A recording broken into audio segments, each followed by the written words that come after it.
If you're like me, you might have been confused by all the talk of carbs, proteins, fats, water. Yeah, water's a micronutrient. I didn't know that. What are these things? Why do we need to care about them? How do they fit in our life? And so I thought I'd talk about that today.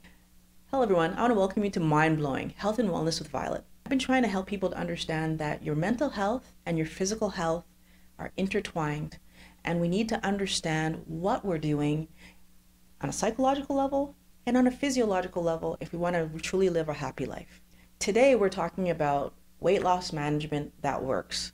And in order for weight loss management to actually work, we need to understand what all these words mean. There's so many terms that are thrown around when you're trying to manage your health that are not properly explained, that cause us to make mistakes. And today, we're going to talk about macronutrients. So there's macronutrients and there's micronutrients. Just first and foremost, just to make that distinction. Macronutrients refer to the larger things that we ingest. So water, liquids, proteins, carbohydrates, and fats. And then we have micronutrients, which are things like vitamins and minerals. And we usually get those in really small amounts, usually from the macronutrients. Okay, now that I've said that, let's talk more about what the macronutrients are.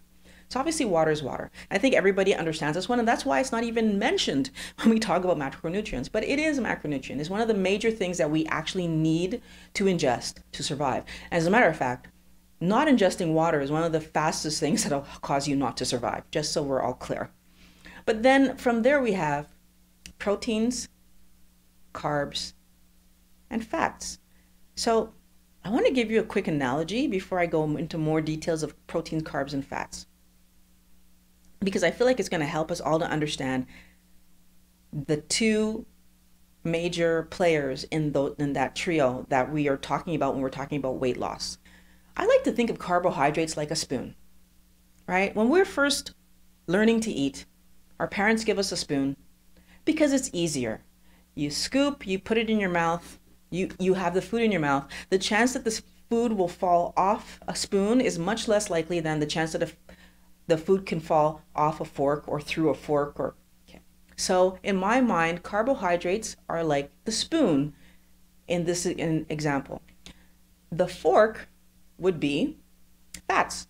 It would be the rare scenario where someone who knows how to use a fork would use a spoon to eat something that typically would be eaten with a fork. So for example, if you know how to use a fork, you would eat rice with a fork, even though you could eat it with a spoon.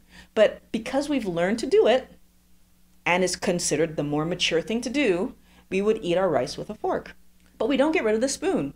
We keep the spoon around to eat the things that it makes sense to eat with a spoon. So for example, you will still eat soup with a spoon, because although you could eat soup with a fork, it'll take a really, really long time to eat soup with a fork. Versus with a spoon, it'd be easy. How does this work? So let's look. We have all started our life, grown up using carbs for fuel, and now we're being taught and educated that, well, there's this other energy source that we have that's much more efficient and doesn't cause metabolic issues that carbs cause, which is called fats. And you're all going to say to me, but no, we were told fats are bad. I understand we were back in the day, but let's look at what's happening here. Carbohydrates are an energy source. Fats are an energy source. If you overeat on either one of the two, you will gain weight. However, in order to overeat on carbohydrates, it's very simple to do. And we've been using carbohydrates for the majority of our energy needs for the last 50 to 60 to 70 years, right? But fast forward to today, we're also being shown that you can safely use fats for the majority of your energy needs and be absolutely fine. And even better, it's harder to overeat on fats. Now, it's not impossible, but fats are so satiating, and fats do not cause insulin spikes, and so therefore it's less likely that you will overeat on fats. Why do we tend to overeat fats most of the time? Because we consume them alongside carbohydrates. So let's back up a minute and let's talk about carbohydrates. What are they? Carbohydrates are sugars. Any food that has sugar in it is a carbohydrate. So pasta, which is made from grain's a carbohydrate, so therefore pasta is a carbohydrate. So is bread. It's made from grain. All grains. There's no exception. They all have carbs. Vegetables also have carbs. The starchy vegetables have even more carbs. The leafy green vegetables, they have carbs that are healthier than the starchy. Why? Okay, see, it's already getting complicated and I just started talking. The carbs in vegetables that are leafy green or cruciferous are safer for us to eat because they have fiber coming along with them, versus the starches are just pure sugar and they affect us. The glycemic index of those are higher than the glycemic index of the ones that are leafy greens and cruciferous. Glycemic index is the way that we have been measuring how much sugar, so how much does that food affect my sugar levels. And sugar, so real table sugar, is used as the standard, and it's 100. So any food that's under 20 in the glycemic index is considered a low carbohydrate food. So all those leafy greens, all those cruciferous, they fall into that low carbohydrate range, versus the starchy vegetables are above. And then you get to like refined sugars and pastas and they're like way above. And so that's the first thing we have to look at. If eating carbohydrates is what spikes my insulin, which we know is bad, diabetics have high insulin and it's not a great thing. If eating carbohydrates spikes my insulin, well then what happens after that? Okay, important for you to know. Every time I have a high level of insulin in my body tries to, that means that carbohydrates are high, right? Because carbohydrates cause that rise. And what does my insulin do in response to realizing that, what does my body do in response to realizing that my insulin is high? It stores the sugar that's in my blood system, because the whole reason for all of that, because I cannot have more than a teaspoon of sugar in my system at any particular point in time. My body is trying to remove excess sugar from my bloodstream. So every time my insulin is high, my body is aware there's too much sugar and it will take it out of my bloodstream. What does it do with it? Well, a small amount is going to be stored as glycogen, which is fine. A small amount is going to be used as energy that I might need in the moment. And the rest of it is going to be stored as fat, because that's the safest place to put sugar so that it doesn't affect me. So it doesn't affect my blood sugar. High blood sugar is toxic. Okay. So how does fat come in? Because there's two energy sources, carbohydrates and fats. So where does fat come in? Okay, when you eat fat, so when you're using your fork, your insulin level does rise when you eat any of the macronutrients except water. If I were to put this on a scale from 1 to 10, I would say that, and we say that 10 is sugar. So the amount of spike you get from sugar is a 10. Then the amount of insulin rise that you get from fats would be something around 2 or 3, right? It's not enough to cause your body to say there's sugar, because there isn't any sugar. But it doesn't mean that your body doesn't need to do something to mobilize some action, because it's just normal. There's always a bit of movement when you eat. The same thing with protein. What happens when I eat protein? Well, my insulin level goes up much more when I eat protein. Maybe it goes up to like a 5 or a 6, but it's still not enough to say store everything, which is why if you eat a ketogenic lifestyle and you're eating mostly protein, fats, and a little bit of carbs, you don't end up storing body fat. And as a matter of fact, you end up using body fat eventually, because your body isn't getting that signal, put the sugar away, because not enough sugar is coming in to give it the signal to put the sugar away. So our body started off using a spoon, and my body was using a spoon until just about 7 months ago.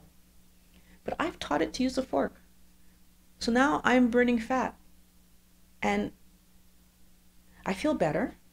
And I'm not worried about not ingesting enough carbohydrates. Okay, why? It's the other thing we need to understand about carbohydrates, fats, and proteins. There are some essential fatty acids that we need to eat. We cannot produce them. There are some essential proteins that we would need to eat. Again, cannot produce them. Although we can recycle the ones we have in our system. But for good growth, not good to eat them. There are no essential carbohydrates at all because we can produce them.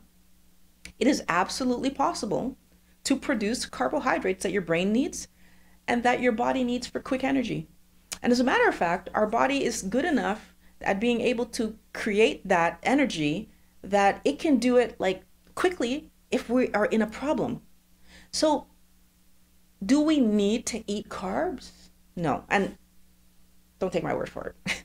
You can go and you can check. There are so many people living a carnivorous lifestyle, which means that they eat no carbohydrates at all. They eat meat and they drink water, and that's all they do.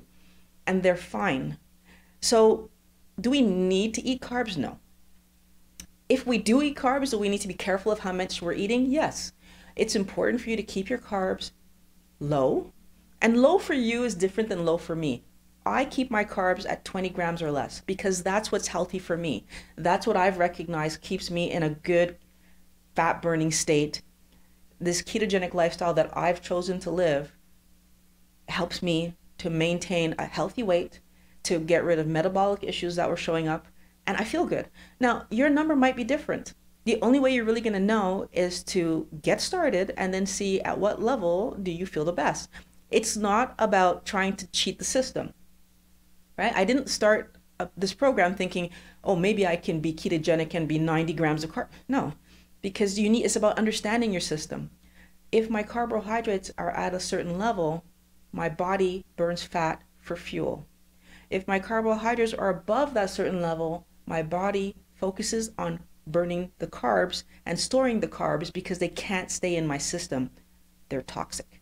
So if I would like to feel healthy, then I need to keep my carbohydrates at the level where I will feel healthy and that my body will be focused on using the fat for fuel and using the protein to build my body that's for the next coming years and not worrying about getting carbohydrates out of my system. The same way that if I really want to be healthy, I also limit the intake of alcohol because alcohol is a toxin. And if you really want to be healthy, then you limit the amount of toxins you ingest because your body will always deal with the toxins first before it will deal with building your body and before it will deal with burning fat. We need to allow our bodies to be efficient and use its metabolic fork. So using fat for fuel to fuel your body so that you can do the things that you want to do so you have energy. And then we use protein to build our body because protein's a building block. And then we use the spoon, carbohydrates, when necessary. Those few occasions where our brain needs some sugar, those few occasions where we need glycogen for quick movements and quick speedy things and weightlifting things. But other than that, we use our fork. So I hope that I made this simpler for you to understand, and I hope that you see that we can use fat for fuel and we can minimize the amount of carbohydrates we take in and live a happy, healthier life. Remember, happiness takes work. If you want to be healthy and happy, you need to put in the effort and energy to get what you want out of life. Thanks for joining me on Mind-Blowing Health and Wellness with Violet, and I will see you in the next video. I absolutely appreciate that you guys watched the video all the way to the end. This is a good opportunity for you to hit that subscribe button so that you'll see my upcoming videos. And I'd really love to know what you guys want to hear me talk about next. So put comments and questions and ideas for future videos in the comment section so that I can make videos that are going to be what you want to hear me talk about. If you liked my video today, please give me a thumbs up. If you didn't like it, give me a thumbs down. I can't wait to talk to you guys again, and I will see you in the next video.